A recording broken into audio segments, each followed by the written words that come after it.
La semana pasada, pues yo expliqué, y hoy lo vuelvo a explicar porque siempre hay algunos hermanos que no están en ese día, que estamos alternando entre el libro de Apocalipsis y el libro de Juan, por razones que ya he explicado varias veces, y ya cubrimos el primer pasaje del libro de Juan, es decir, del verso 1 al 5, y entramos el domingo pasado en el pasaje que corresponde ahora del verso 6 al 13.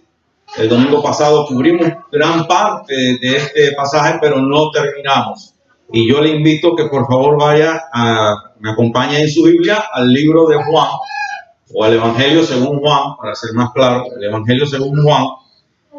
Y vamos a leer del verso 6 al 13, pero hoy solamente concluiremos o cubriremos hasta apenas el verso 8. Lo sé porque sé que no voy a tener tiempo de llegar hasta el verso 13. Así que cuando esté ahí, diga amén, por favor, y vamos a leer la escritura en cuanto estemos listos. Estamos ahí. Pues entonces, en el Evangelio según Juan, capítulo 1, leeré del verso 6 al 13, y dice así: en el nombre del Padre, del Hijo y del Espíritu Santo. Hubo un hombre enviado de Dios, el cual se llamaba Juan. Este vino por testimonio para que diese testimonio de la luz, a fin de que todos creyesen por él. No era él la luz, sino para que diese testimonio de la luz, aquella luz verdadera que alumbra a todo hombre. Venía a este mundo. En el mundo estaba, y el mundo por él fue hecho, pero el mundo no le conoció. A lo suyo vino. Note que, aunque no llegamos ahí hoy, es importante aclarar que mucha gente lee esto quizás deprisa y dice: a los suyos vino, y los suyos no le recibieron. Pero no dice eso el verso, dice a lo suyo, a su misión y a lo que es legítimamente de él, propio de él. A los suyos vino, y ahora los suyos, sus parentelas, los israelitas, no le recibieron.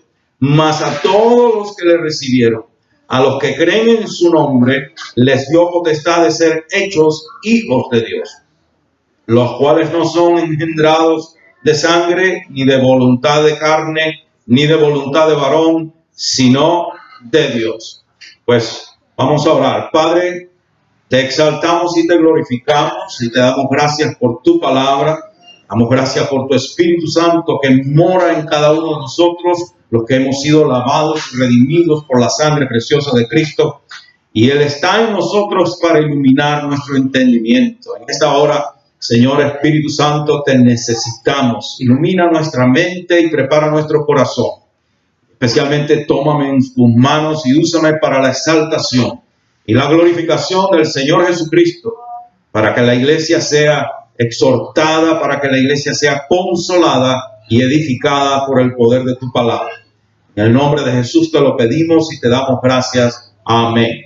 Bueno, pues la semana pasada, como dije, cubrimos gran parte de la introducción a este pasaje, y para modo de una pequeña recapitulación y poder engranar dónde quedamos, porque quedamos para entrar en el verso 7, dijimos que el apóstol Juan, inspirado por el Espíritu Santo, provee una fuerte o una contundente prueba de testigos, y dijimos también cuán importante era el testimonio de los testigos en aquella época, y lo continúa haciendo en nuestros días. Pero cuando usted lee los primeros libros de la Biblia, los primeros 5, el Pentateuco, pero específicamente el Levítico y Deuteronomio, ahí usted se da cuenta cuán importante es el testimonio de testigos. Era ley establecida por Dios, que usted no podía ni acusar, ni defender, ni llegar a un veredicto de absolver a un acusado o de condenarlo, excepto por el testimonio de 2 o más testigos. Y dijimos que Juan, usado aquí por el Espíritu Santo, provee muchísimo más de lo que la ley requiere. Provee 7 testigos, y entre esos 7 el gran grupo de discípulos que sobrepasa los 500. Es decir, y yo los enumeré y obviamente no puedo, o sí puedo, pues, para que los que no estaban lo tengan, los testigos que presenta Juan en su libro y que ahora para este pasaje solamente consideraremos 2. Juan el Bautista y el testimonio personal del Señor Jesucristo.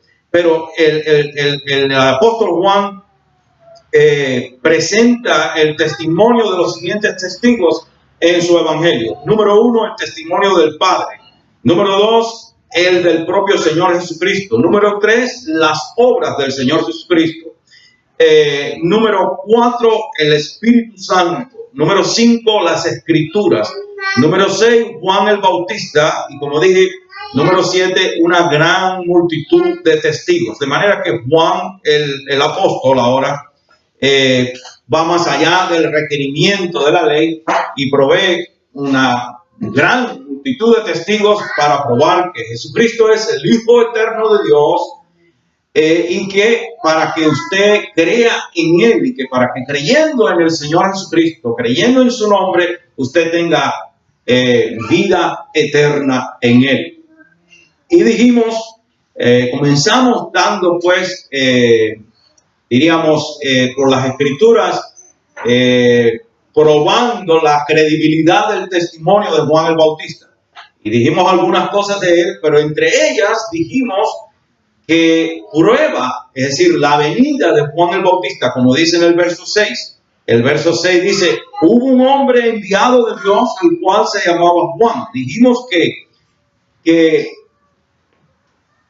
tanto el profeta Isaías 750 años antes como el profeta Malaquías 400 años antes, Isaías anuncia la venida de Juan el Bautista y su ministerio, pero Malaquías va más allá y describe el ministerio de Juan el Bautista 400 años antes de que haya venido. Y dijimos que en adición al cumplimiento de esas escrituras, vemos el poder de Dios, la fidelidad de Dios para hacer cumplir sus propósitos en cualquier persona, en usted, en mí, en cualquier persona que haya venido al conocimiento salvador de Cristo. Tanto era imposible que naciera Juan el Bautista por cuanto su madre era estéril desde la juventud, y ahora Dios espera hasta que los padres de este hombre fueran ya entrados en años, eran ancianos, y así todo Dios hace cumplir esas profecías y esa promesa. Y este hombre y esta mujer, Zacarías, que se llamaba el padre de Juan, y Elizabeth, que se llamaba su madre, siendo ya viejos, y ella estéril de toda la vida, concibe a este gran profeta, al último de los profetas del Antiguo Testamento. Y ahí hicimos hincapié en la verdad de que para Dios nada es imposible, y que hay una promesa en Isaías, allá en Isaías 26:3, donde dice, tú pues guardarás en completa paz aquel cuyo pensamiento en ti persevera. Abundamos un gran rato sobre ese verso y hoy no tengo tiempo de volver a repetirlo del domingo pasado, porque si no, no llegamos a donde me he propuesto llegar hoy. Pero lo importante es que usted sepa, independientemente del mensaje negativo de las circunstancias en derredor suyo, independientemente de cuán negativo sea ese mensaje, que el mismo enemigo se las arregla para intensificarlo aún más y tratar de robarle a usted la confianza y la fe en Dios. Yo quiero que usted sepa que si usted permanece, si usted persevera, si su mente en donde se gana o se pierde en todas las batallas, si su mente permanece fija, fiel, su pensamiento en la fidelidad de Dios, usted va a ver gran victoria. Porque siempre y cuando usted permanezca en Cristo, mientras usted permanezca en Cristo Jesús, Dios va a hacer que los propósitos de Él, los propósitos divinos de Dios, se van a cumplir en su vida.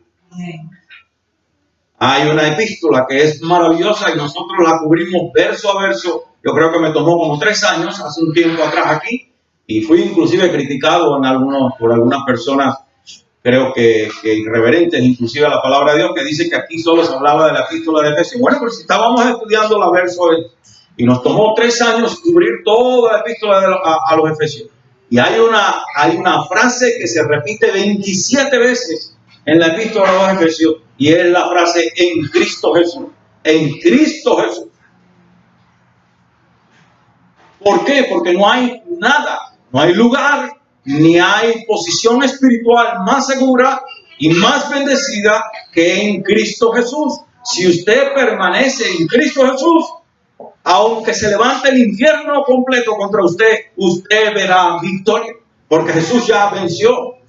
Más poderoso es el que está en nosotros que el que está en el mundo. Entonces, dijimos todo eso, y hoy vamos a entrar en el verso 7 del Evangelio de Juan. Ese primer capítulo, verso 7 dice: este vino por testimonio, para que diese testimonio de la luz, a fin de que todos creyesen por él. Este verso es una definición. Este verso es una definición clara, una descripción, hermano y hermana, de lo que es un ministerio cristiano. Esto aplica a cada uno de nosotros, independientemente de quiénes seamos. Esto lo incluye a usted y me incluye a mí. Esta es nuestra misión. Este es nuestro ministerio. ¿Cuál es nuestra misión? ¿Cuál es nuestro ministerio? Testificar que Jesucristo es el eterno Hijo de Dios. Y que si usted pone toda su confianza en Él, que si usted cree en Él, mientras usted permanezca creyendo en su nombre, usted tendrá vida eterna en Cristo. Ese es el ministerio, esa es la misión de todo cristiano verdadero. Ahora bien, lo que hemos leído sobre Juan el Bautista, ahora volviendo, y voy a compartir esto con usted para que vea, pues, la credibilidad de este hombre, las credenciales ministeriales espirituales de Juan el Bautista. Todo lo que hemos leído sobre Juan el Bautista un poco en los evangelios, podemos hacernos una vaga imagen del hombre, pero está ahí clara hasta cierto punto.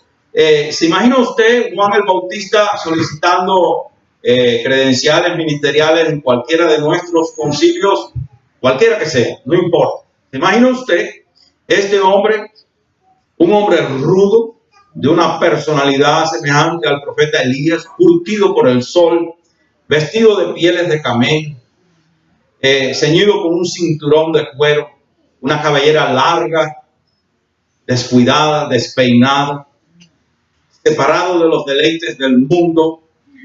Dicen que su dieta era langosta, pero no esa exquisitez del marisco que usted compra cara ahí en la pescadería. No, este es lo que los mexicanos le llaman un chapulín o el saltamonte.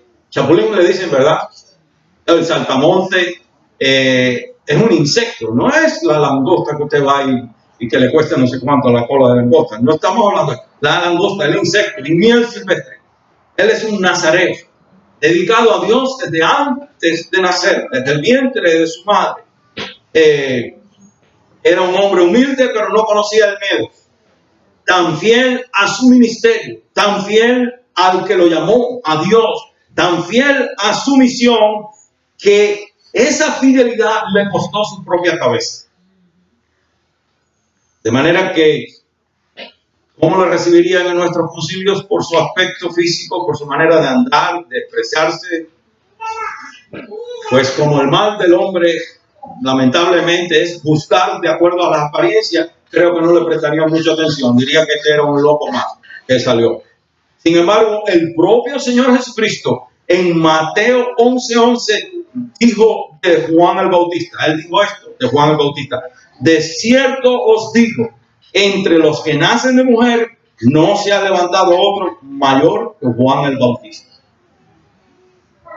Yo quiero que usted sepa que la grandeza de Juan el Bautista, a la cual se refiere el Señor Jesucristo, no tiene nada que ver con méritos personales, no tiene nada que ver con dones y talentos, tiene que ver exclusivamente con el tiempo específico y el momento ese histórico de Dios con Juan el Bautista. Tiene que ver con los propósitos de Dios en ese hombre. Y es decir, una de esas razones por las que el Señor dice que Juan el Bautista es el más grande entre los nacidos de mujer es porque Juan tuvo el honor y la responsabilidad de presentar al mundo entero al Hijo eterno de Dios. Y tome nota, porque usted tiene el honor y la responsabilidad de donde quiera que usted y yo nos paremos, de dar a conocer la gloria de aquel que nos llamó de las tinieblas a su luz admirable. Usted también es un Juan el Bautista. Usted también está llamado a dar a conocer al mundo que es Jesucristo, es el Cordero de Dios que quita el pecado del mundo. Así lo presentó Juan, como el Cordero de Dios que quita el pecado del mundo. Juan el Bautista fue el heraldo de Dios, el proclamador de Dios, el portavoz de Dios, que presentó ante el mundo al héroe de toda la humanidad, a nuestro Señor Jesucristo. Además, el Señor Jesús expresó así, o habló así de Juan el Bautista, porque Dios escogió a Juan el Bautista para romper esos 430 años de silencio que hubo entre el último profeta de los profetas menores del Antiguo Testamento y la primera venida del Señor Jesucristo. Juan el Bautista es como un puente unido entre el Antiguo Testamento y el Nuevo Testamento. Él fue el último de los profetas del Antiguo Testamento que tuvo ese privilegio de ver el amanecer de una dispensación, de una nueva dispensación, la dispensación de la gracia. Sin embargo, no vivió en ella. ¿Se imagina usted? Pero usted y yo sí estamos viviendo en esa dispensación. Su ministerio cerró la dispensación de la ley y dio bienvenida a la dispensación de la gracia. Fue el último de los profetas en profetizar sobre el Señor Jesucristo. Además, ahora en la carne, en las cosas de la carne, en su carne, él vio a Cristo, cosa que ninguno de los otros profetas disfrutó de ese privilegio. Y la lección que hay aquí para nosotros, hermanos, es que independientemente de esta tremenda abundancia de, yo diría, de esa credibilidad, de carácter, de ministerio, de unción, de ser escogido por Dios para todo esto, de las cosas que hizo Juan el Bautista, Juan jamás se sintió importante. Juan el Bautista no se sintió importante, ni siquiera se creía digno o de tener el privilegio de bautizar al Señor Jesucristo. Ni siquiera el privilegio de bautizarle, según Mateo 3, del verso 13 al 14, usted lo puede comprobar ahí.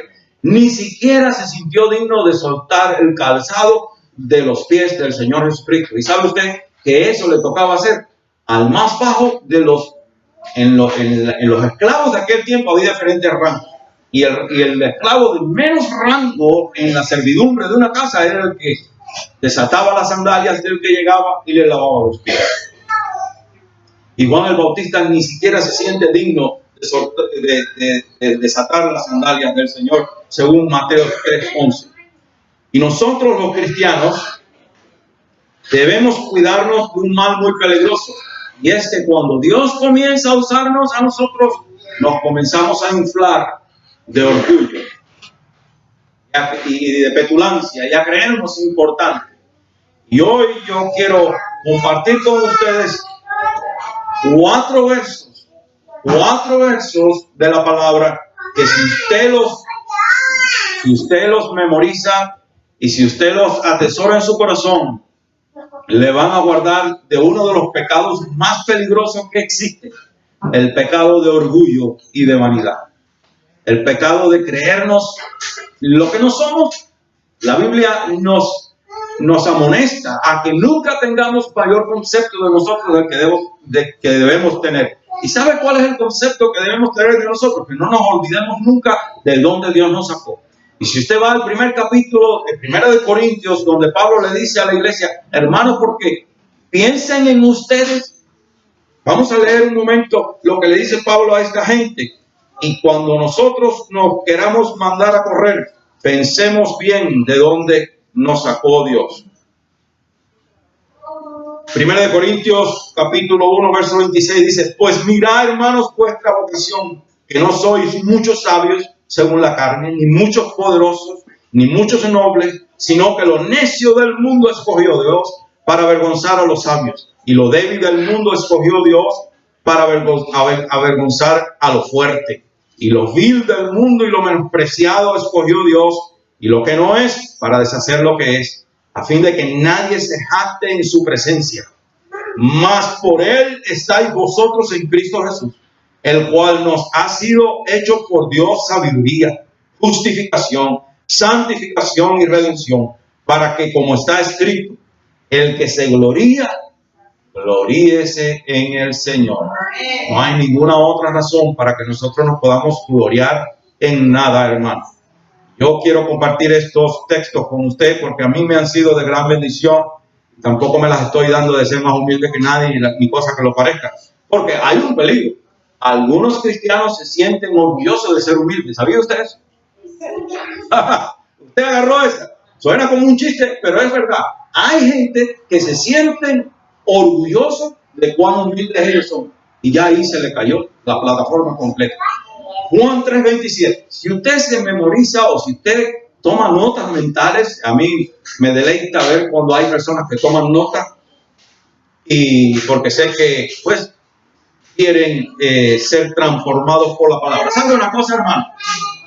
Quiero que sepa esto, hermano. ¿Por qué yo comparto esto? Porque este libro sagrado, las sagradas escrituras de Dios, han sido dadas a nosotros para que seamos transformados por este libro.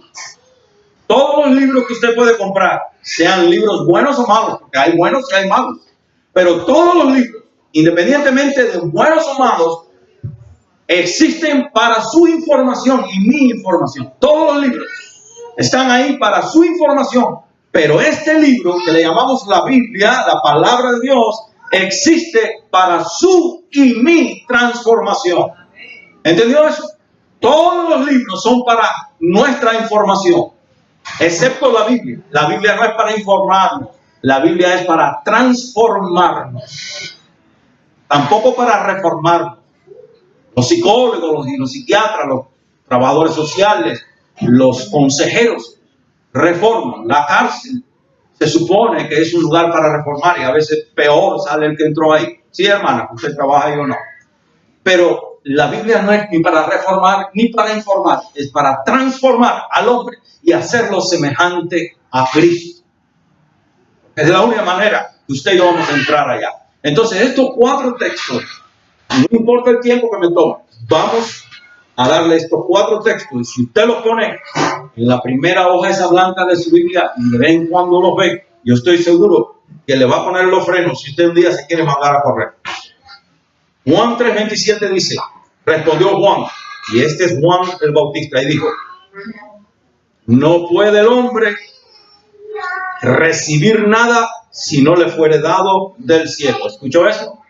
No puede el hombre recibir nada si no le fuere dado del cielo. Eso incluye todo. Y no tengo tiempo para estar pues buscando ahora ejemplos, pero usted ponga su imaginación a correr. Cualquier cosa que usted tenga, y la tiene porque a Dios le ha placido que la tenga. Sean talentos, sean habilidades, sean dones, sea dinero y todo lo que el dinero pueda comprar, sea buena salud, sea lo que sea, usted lo tiene porque a Dios le ha placido que usted lo tenga. El punto, no se puede jactar. Usted le puede decir, yo tengo todo esto porque yo me lo gané o porque yo soy, como dicen los cubanos, yo soy el bárbaro y yo me lo busqué. No, señor. Usted lo tiene porque a Dios le ha placido. No se puede jactar en nada. 1 Corintios 4:7. 1 Corintios 4:7 dice así. Porque ¿quién te distingue? ¿O qué tienes que no hayas recibido? Y si lo recibiste, ¿por qué te glorías como si no lo hubieras recibido? Ahí está, el mismo principio en diferentes palabras. 2 Corintios 4:7 ahora. 2 Corintios 4:7 dice, pero tenemos este tesoro en vasos de barro, para que la excelencia del poder sea de Dios y no de nosotros. ¿Quién es el tesoro? ¿Quién es el vaso de barro, hermano? Usted y yo, que no fuimos hechos del barro, que no nos hizo Dios del barro. El primer hombre fue formado de barro. ¿Y quién es el tesoro en el vaso de barro? La morada del Espíritu Santo en usted y en mí, desde el momento que nosotros confesamos a Jesús como Señor y Salvador personal, la morada del Espíritu Santo en nosotros. Y ahora Santiago 1:17, ¿qué dice? Porque todo don perfecto y toda buena dádiva, o al revés, toda buena dádiva y todo don perfecto desciende ¿de dónde? Del Padre de las luces, en quien no hay sombra ni mudanza de variación. Todo lo bueno, hermano, todo lo bueno viene de Dios y no lo puede usted conseguir ni en Walmart, ni en el pulguero, ni en Macy's, ni en el supermercado favorito suyo. Usted no lo puede fabricar ni lo puede comprar, porque esos son regalos de Dios. Todo lo que usted tenga, de nada nos podemos jactar, de nada nos podemos vanagloriar. Inclusive, si Dios nos usare, en la capacidad que fuera que Dios nos usare, no nos podemos jactar. Porque quien nos capacita para todas las cosas buenas es el propio Dios, el Espíritu Santo de Dios. Entonces, ahora veamos la segunda parte de este verso 7, donde el Señor Jesucristo, en Mateo 11:11, porque a algunos les parece que hay una contradicción, y en la Biblia no hay contradicción ninguna. En ningún lugar hay una sola contradicción. En el verso 11 del capítulo 11 de Mateo, el Señor Jesucristo dice lo que acabamos de visitar hace un rato de Juan el Bautista. Él dice: de cierto os digo, entre los que nacen de mujer no se ha levantado otro mayor que Juan el Bautista. Pero la última parte de ese verso lee: pero el más pequeño en el reino de los cielos mayor es que él. ¿Cómo puede ser Juan el Bautista el mayor entre los nacidos de mujer, pero el más pequeño entre el reino de los cielos es mayor que él? De nuevo, la respuesta estriba de nuevo en cuanto a los propósitos de Dios, a la posición única del cristiano, usted y mía, en el trato de la gracia de Dios en esta dispensación, en ese trato que Dios tiene con nosotros a este lado del reino de los cielos. No tiene nada que ver con méritos personales, absolutamente nada, porque Efesios 2, del verso 8 al 9, dice que nuestra salvación es por medio de ¿qué cosa? De la gracia y por medio de la fe en el Señor Jesucristo, no por obras para que nadie se gloríe. Entonces, en el caso de Juan el Bautista, aunque él, por la propia palabra del Señor Jesucristo, es el más grande que se ha levantado entre los nacidos de mujer, Juan el Bautista murió sin ver el completo cumplimiento de los planes de Dios en Cristo, según Marcos 6, del verso 17 al 29. Juan nunca vio la crucifixión del Señor Jesús, ni su resurrección. Sin embargo, usted y yo, cualquiera de nosotros, a este lado del reino de los cielos, digo a este lado porque todavía no hemos entrado ahí arriba, pero usted y yo somos ya ciudadanos del reino de los cielos. Hemos sido lavados y redimidos por la sangre de Jesús. Ese es nuestro pasaporte. Aquí hay que estar juramentando como la hermana la ciudadanía, y ahora hay que tener un pasaporte, etcétera, etcétera. Pero su pasaporte es una fe exclusiva en la obra redentora de Cristo, en su sangre preciosa. Ese es su pasaporte. Si sus ojos se cerraran en ese instante y usted está en Cristo, en un abrir y cerrar de ojos va a abrir allá en el cielo, porque ya su salvación está garantizada. Entonces, lo que significa esto es que, hermanos, independientemente de que Juan no viera todas estas cosas, pero usted y yo sí, nosotros estamos a este lado. Nosotros conocemos todos estos eventos. Nosotros entendemos lo que significa la muerte, resurrección y ascensión del Señor Jesucristo. Todas estas cosas. Entonces, usted debía estar de acuerdo conmigo que independientemente del calibre espiritual de Juan el Bautista, usted y yo, por la gracia que es en Cristo, hemos disfrutado de muchos más privilegios y bendiciones que las de que disfrutó aquel hombre.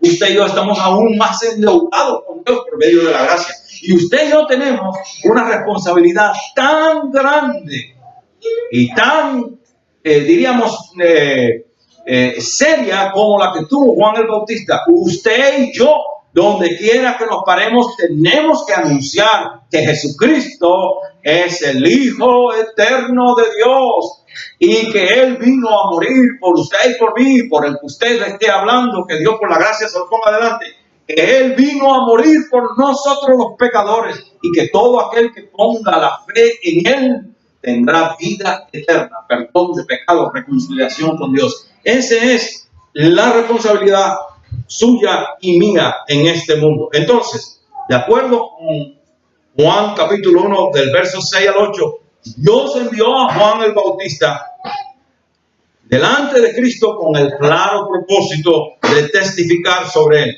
de presentarlo al mundo entero o a las multitudes como el Cordero de Dios que quita el pecado del mundo.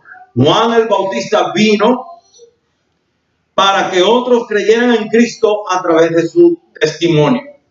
El verso 8 aclara y dice que Juan el Bautista mismo no era la luz, sino para que diera testimonio de la luz. Y estos son tres puntos que el apóstol Juan desarrolla luego en su libro. Estos tres puntos pues enmarcan el desarrollo del resto del primer capítulo de Juan.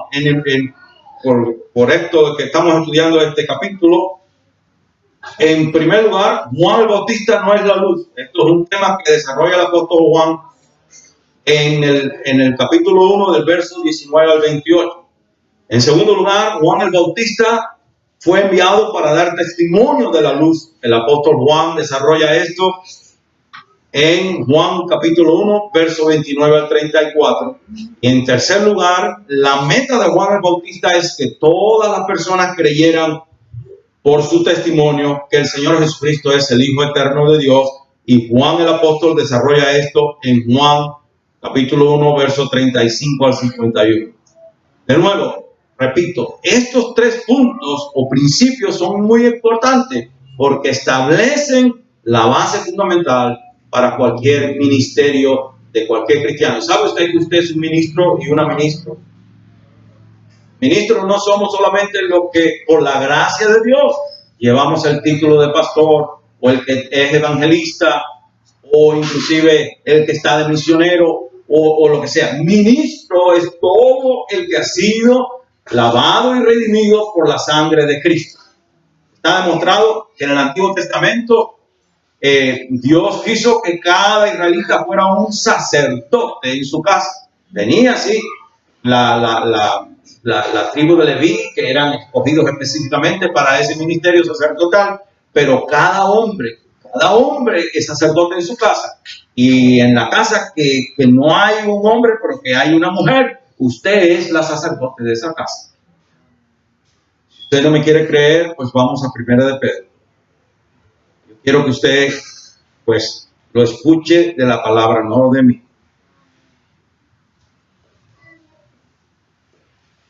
1 de Pedro 2:9 dice: mas vosotros sois linaje escogido, real sacerdocio, nación santa, pueblo adquirido por Dios, para que anunciéis las virtudes de aquel que os llamó de las tinieblas a su luz admirable. Usted y yo, todos estábamos en tinieblas. Estábamos completamente en tinieblas cuando no teníamos a Cristo.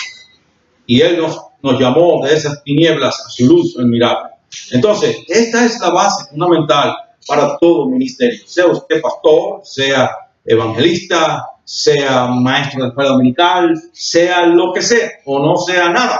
Porque no es que no seamos nada. Todo el que está en Cristo es alguien muy importante. ¿Sabía usted eso? En el momento que usted entra en contacto con el Señor Jesucristo, usted pasa a ser de nada a alguien. De un nobody, como dicen en inglés, de un no desconocido a alguien ya conocido, e inclusive en el infierno y en el cielo. Por cuanto ya el Espíritu Santo viene a morar en usted. Yo recuerdo ese pasaje, me viene a mente ahora, de la mujer del flujo de sangre. Esa mujer para la cultura de aquel tiempo era nadie.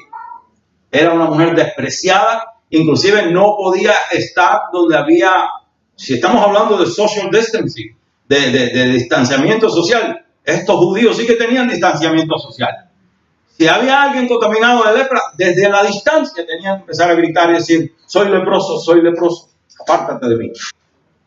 Y la mujer del flujo de sangre no podía acercarse a nadie, mucho menos tocar a un rabino judío.